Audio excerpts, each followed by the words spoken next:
So we did a prospective, intra-patient controlled study of patients receiving superficial keratectomy for epithelial basement membrane dystrophy, recurrent erosion syndrome, or Salzmann's nodular in preparation for refractive cataract surgery.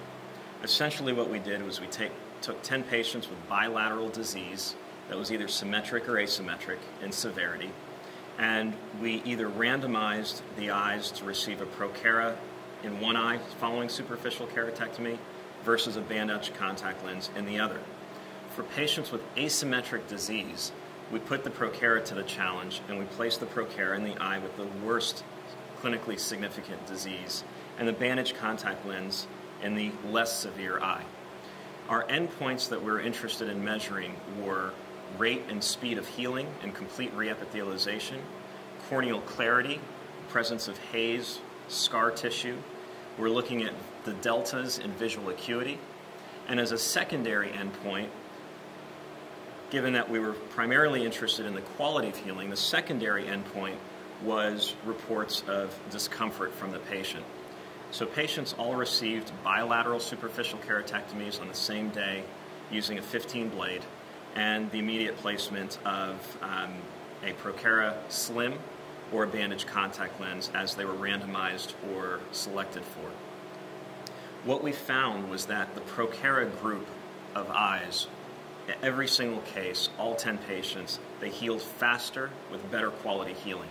There was not a single eye that received the bandage contact lens, despite the presence and use of a steroid regimen, that healed without scar or haze.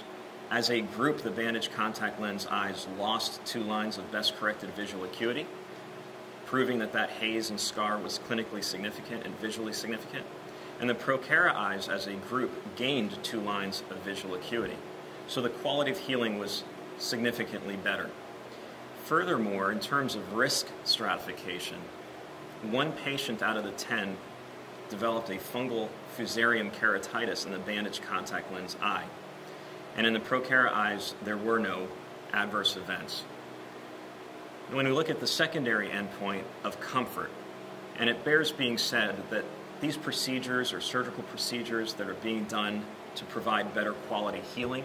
We're not doing a PROKERA device or performing these procedures to really provide comfort as a primary endpoint. We really are interested in providing quality healing. But we did want to sort of challenge the PROKERA slim to see if it was more or less comfortable than the previous gold standard, the bandage contact lens. And what we found was that there's no statistically significant difference in patient self-reports of pain or discomfort between the PROKERA slim and a bandage contact lens. And I think that once and for all sort of busts the myth that the PROKERA line is uncomfortable, even though that's not our primary interest.